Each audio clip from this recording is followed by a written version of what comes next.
So let me start. Good afternoon, everyone. So today I and Deepak will be going to present on topic Spring Cloud. So we are going to explain about uh, Java Spring Cloud application, how it makes a distributed application using Spring. So before we go through, let's go through some knowledge etiquettes. Punctuality. Respect knowledge session timing. You are requested to not to join session after 5 minute threshold post the session start time. Feedback. Make sure to submit a constructive feedback for all the session as it is very helpful for the presenter. Mute. Please keep your window on mute. Avoid disturbance. Avoid leaving your window unmuted after taking a question. So let me start.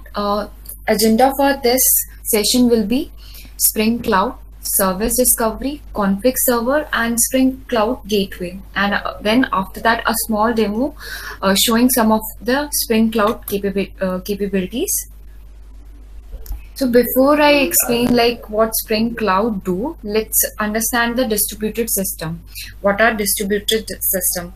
So as its name suggests, distributed system means like we are distributing our application in in different system. So it doesn't mean like we are executing our application on different system. We are basically dividing our application into different components. For example, let's take an example of student management system. So in that student management system, if we have if we have to manage a student personal information and student examination information, so these two are different criteria related to same student. So we are managing those things in a different module, or you can say in different services. So this is how distributed system is formed. We are handling student information separately from its examination information. So how Spring Cloud do it? So basically Spring Cloud provide the libraries through which we can make this distributed system possible in Java language. Okay, so Spring Cloud basically provide a distributed system which have configuration management system, routing, service to service calls, load balancing, circuit breaker. All those things that make a distributed system is provided by Spring Cloud. So in this tutorial, we are going to cover about on config server and Spring Cloud Gateway.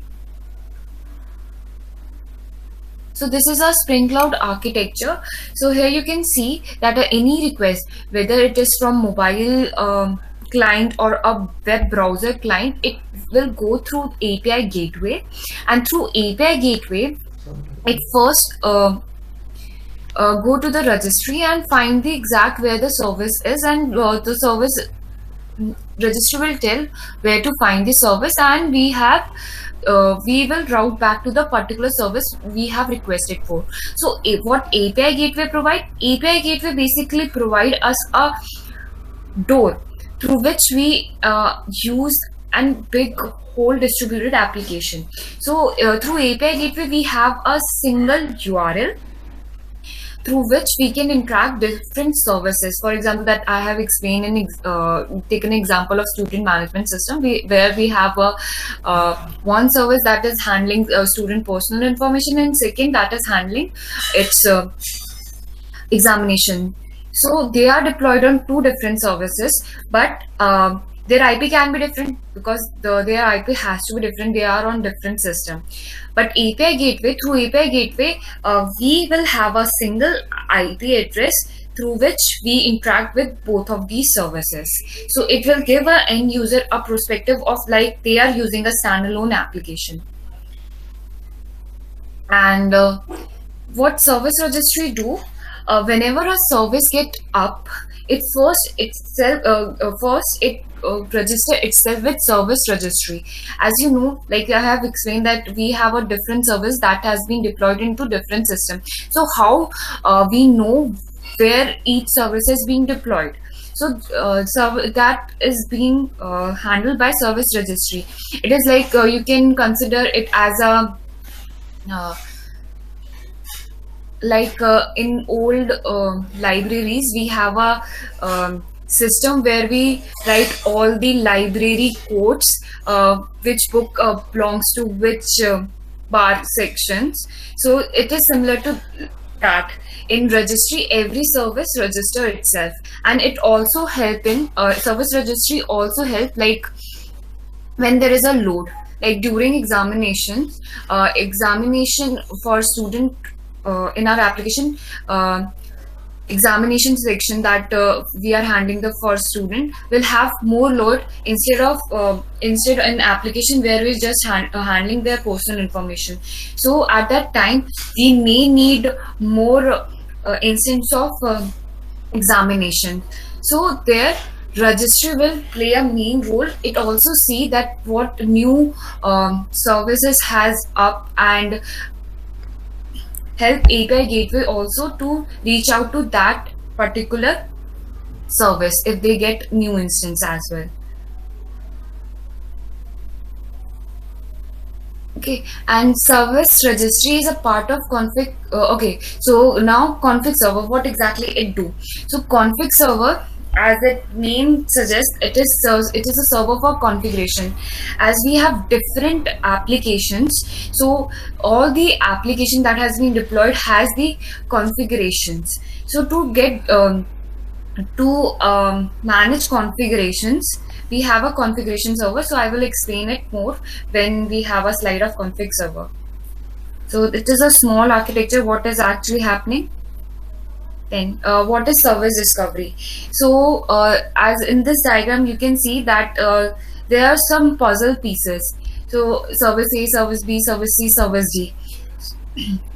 So first piece, you can think of it as a standalone machine where everything is in a single machine and it is deployed on one machine. Like every module is on the same machine, and code base is also same. So but like in the second slide, where we can see that those puzzle pieces are scattered. So you can think that service A is deployed differently, service B is deployed differently, and but as a whole they make a single system. So knowing which service is where and how to reach them, it's called service discovery. So this service discovery is implemented by Netflix in Spring Cloud. So benefit of service discovery are like through service discovery we can register, deregister a service. We can do a health check of the service. If a service is down, so what we can do? We deregister that instance and start up a new instance. And even if a request is gone through that particular, if a request is uh, if like if doing the health check will help us in a situation where if a service get down, our request won't go to that down service. Our request will go to the service where the service is actually running. So we will have a zero fault tolerance. Now config server. So what is config server and why we needed config server? As like it's a configuration, we can provide an application conf or whatever properties file or YAML file in which we in our application we can provide that. But what will be the problem having all those configuration in a single file? Like in a distributed system, we know that our instance can go down and it can started again up. So providing all the configuration in a single file won't be possible. So what config server do? It is a central repository where which we can store configuration for every service and in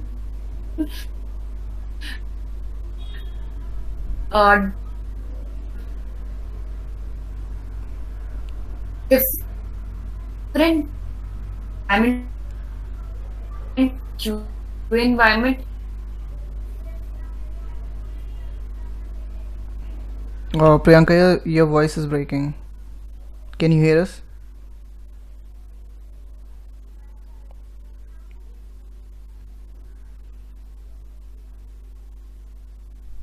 For every environment in a configurable server. It provides an HTTP request. Request. Hey Priyanka, I think there seems Priyanka, to your be some voice is connection issue breaking. at your end. Yeah, Yeah. give me a minute. I'm changing my network. Okay.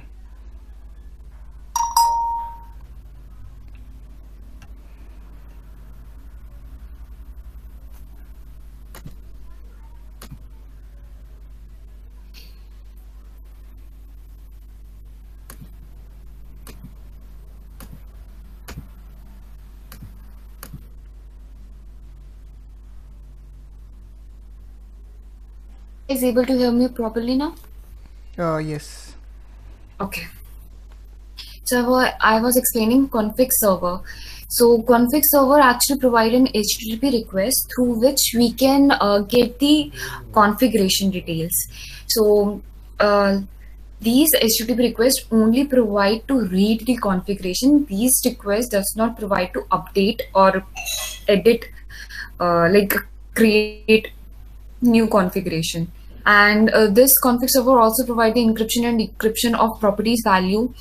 It can be easily embedded in our Spring application through enable config server. In demo, we are going to show this example how we are doing using config server. And if we have a config server, we have to have a config client. So config client can be any service which is basically requesting configuration from a config server. So Spring Cloud Gateway. So as I already explained about Spring Cloud Gateway, what it do, it provides a, as its name suggests, it's a gateway. It's a gateway for a request, and it can route to any of the uh, service to which a request is, because there are can be a multiple services, and those services can have multiple routes, and so this will lead to a many API, what we can say, many URLs. But through API gateway, we can have a base URL same, and then of course we can have a different REST, different REST URL. So what feature that Spring Cloud provides? It provides circuit breaker. It also provides the logging feature, and it also provide the routing. So that's about the Spring Gateway. So is there any question till now what I have explained?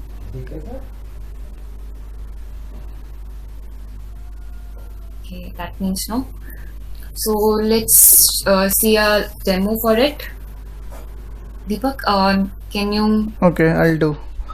I'll. Yeah, you can stop sharing your screen.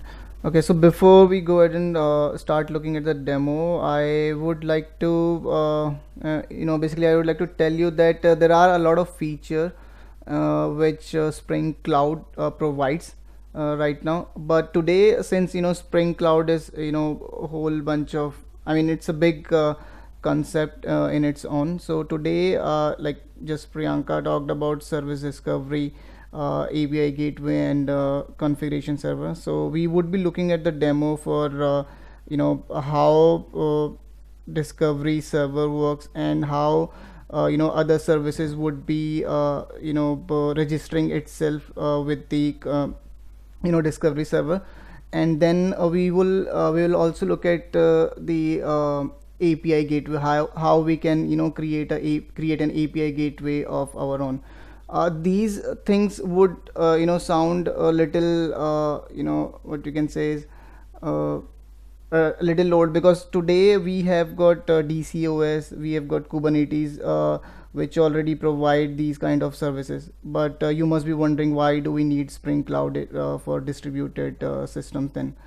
To answer that, basically, if you are going for DCOS and other orchestration tool which we have got in the market today, and you are going to production, so you would need to purchase licenses, and the licenses would come with some cost. And if you want to save on the cost, then probably you can go for Spring Cloud, because Spring Cloud also has got good support with AWS, right? So if you're going to deploy your services on AWS cloud, then probably you can use the API gateway, service discovery, circuit breaker, and these out of the features, out of the box feature from Spring Cloud itself, right? So I would just go ahead and start sharing my screen to show you the demo.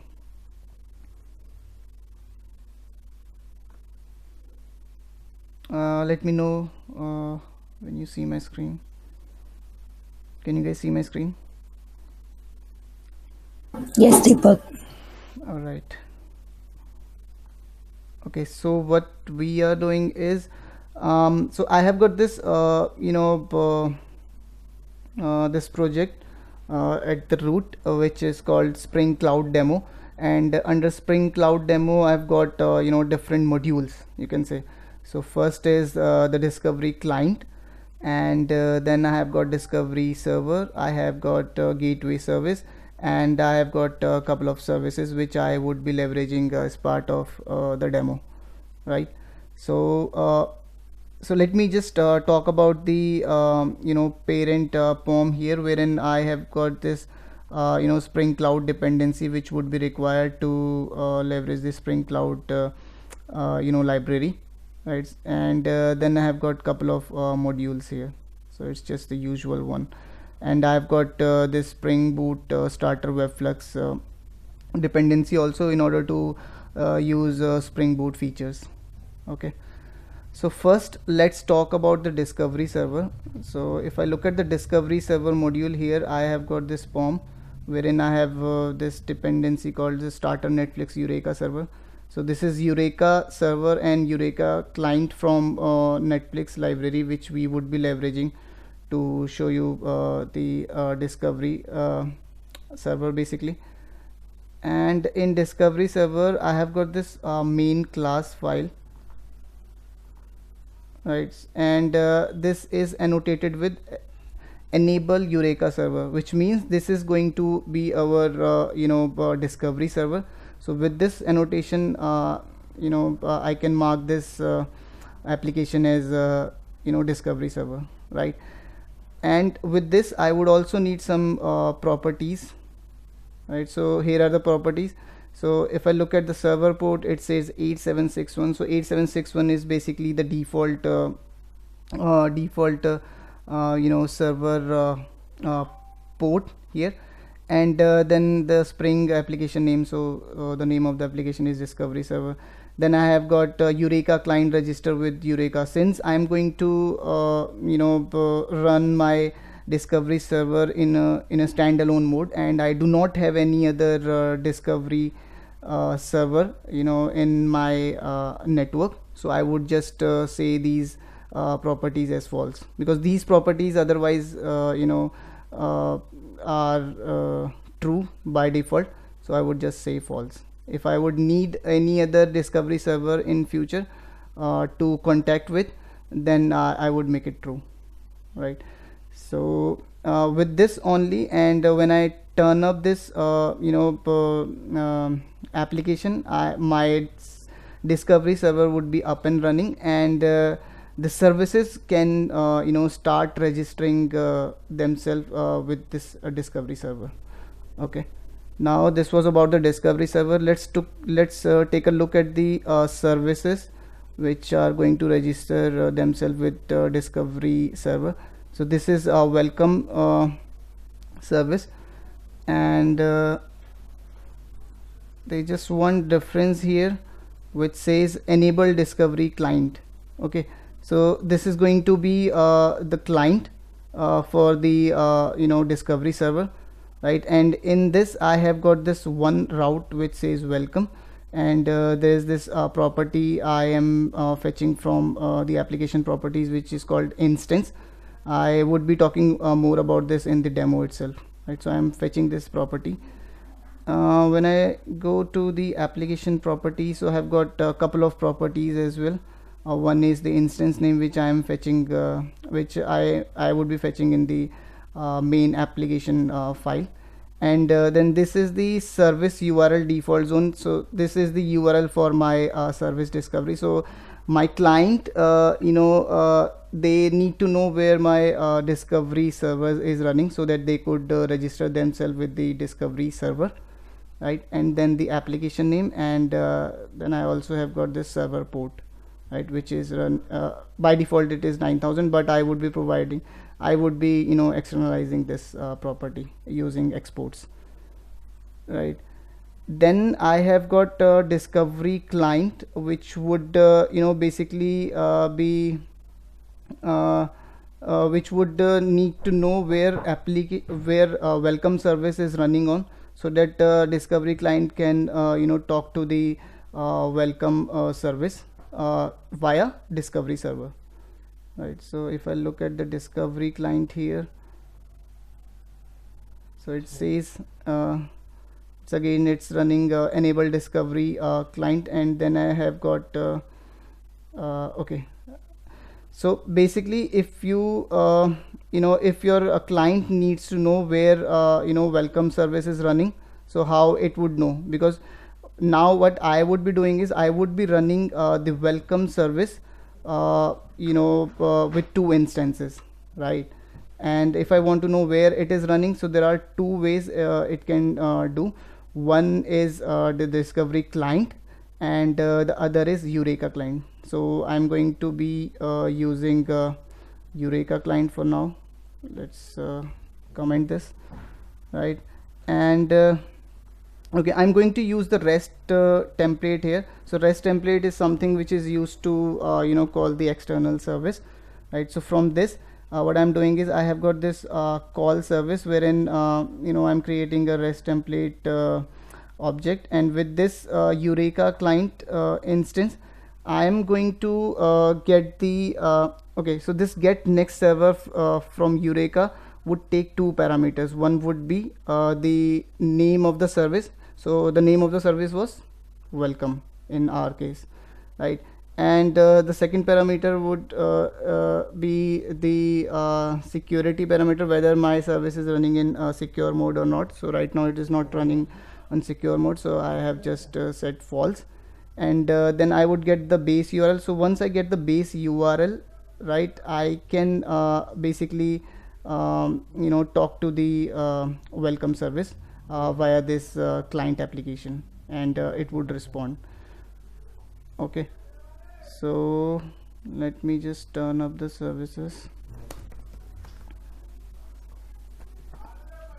First we would need to turn up the discovery server, so that application, so that all other application could register themselves with the discovery server. So first let me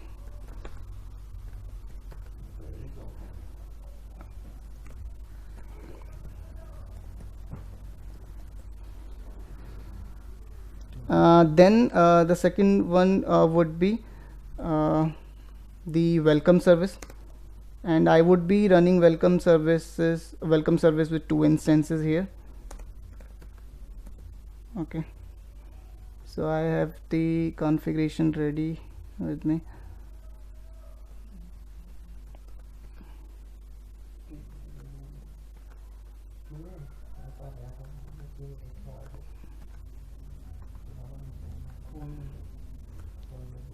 Okay, so why I'm doing HTTP export? Because I want to run welcome service on 2 different ports.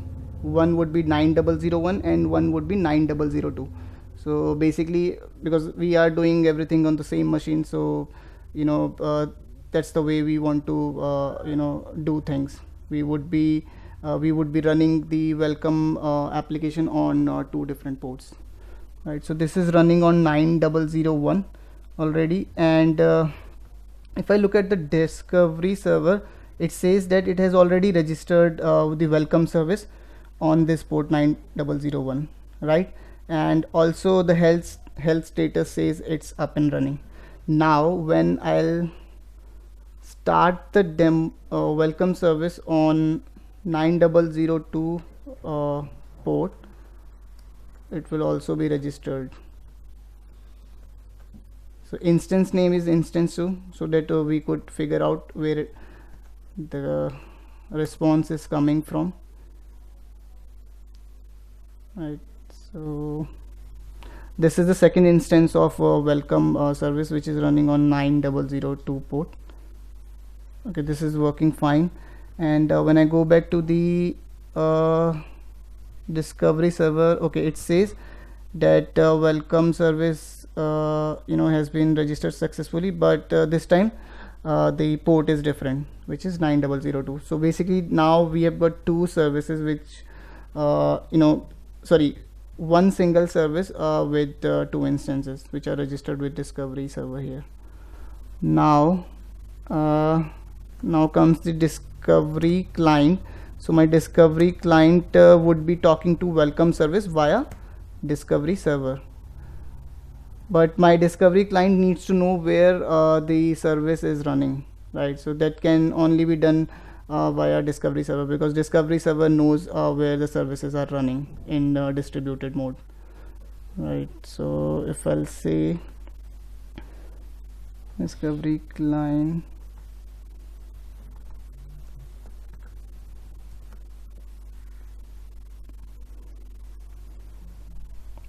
okay, now I'm running the discovery client. Okay, so we use Eureka client, and Eureka client would work in round robin fashion, right, to pick the instances basically. Okay, my service is up and running. Now let's do one thing. I would just make a request from client. So my discovery client is running on 8080, right? So I'll just say 127.0.0 180 80. Okay, when I hit the request, I am getting welcome from instance 1. So this is coming from welcome service, right? But it is coming from instance 1, right? When I'll hit again, so I'll get the data from instance 2. When I'll hit again, I'll get the data from instance 1. So this is working in round robin fashion, wherein every time I make a request, I would be getting it from instance 1, and then the subsequent request would be coming from other instances. So let's say I have got 5 instances of welcome service. So the very first request would get data from instance 1, second request would get data from instance 2, 3, and so on, right? So that's how the discovery client and discovery server works. And then the second one is the gateway, right? How can we build a gateway service of our own, right? So for that, I have got this gateway service. Okay, for gateway service we would need this extra dependency which is called Netflix Zool. So Netflix Zool is again a library which would be used to create a gateway service. So this is the only dependency we would need. And then in the main class itself, I just need to use this dependency called enable Zool proxy. And now why I'm doing enable discovery client here, because I want to register my gateway service with discovery server again, right? So this gateway application will also be part of discovery server. Why? Because discovery server knows where the underlying applications are running, because it has got all the details of the services which are actually registered with the discovery server, right? So this needs to be part of discovery server itself, right? So that's how. So we would need these we would need this extra annotation here which is called enable Zool proxy. And I think in the property itself, I would say the name of the service as gateway service, and then the default zone at 8761, because this is the URL for my discovery server, and I want my gateway service to be registered with the discovery server also, right? So this was about the gateway service, and then these are the two underlying service. One is goodbye and one is hello. So if we look at the goodbye service, so these services I would be using as part of the gateway API gateway demo, right? So in first service I am just saying goodbye, and this is registered as enable discovery client, because these services are also going to be part of discovery server, right? So it's just the same, everything is same. And similarly I have got the hello hello service as well. So it's just the difference of the way we are returning the values, right? So now what I'll do is I'll just go ahead and start the gateway service. Okay, I think my gateway service, okay, my gateway service is running on 8000. And if you look at the now my hello application was running on 1111, right? And my goodbye service would be running on 2222 port. But what gateway would do is with one single so basically everybody knows how API gateway works. So API gateway would be routing the calls to the relevant service, underlying relevant services. So let's see if my gateway is up and running now. Okay, my gateway is up and running now on 8000 port, and now I'll also turn up goodbye and hello services.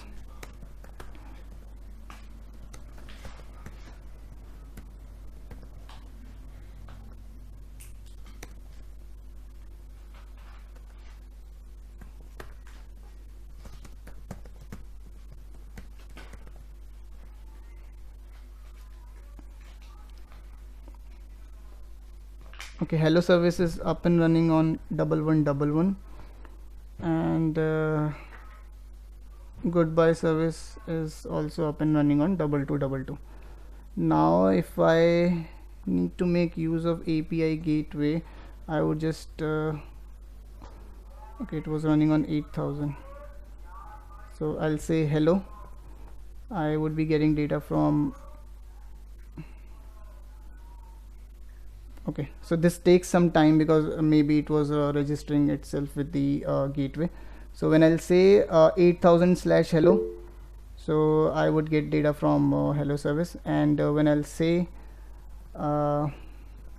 gateway, sorry, goodbye, so it will be getting data from the goodbye service, right? So that's how API gateway works. So API gateway is not only limited to routing the request to relevant service. It has got a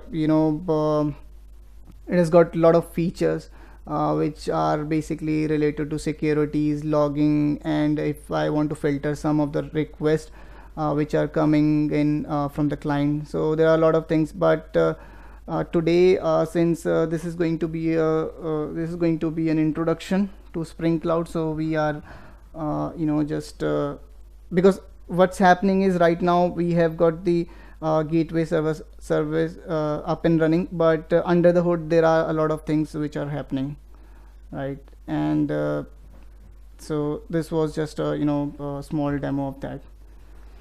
So I would just stop sharing my screen here, because I think that's all I have from the demo. If you have any questions regarding the demo and things, please let me know.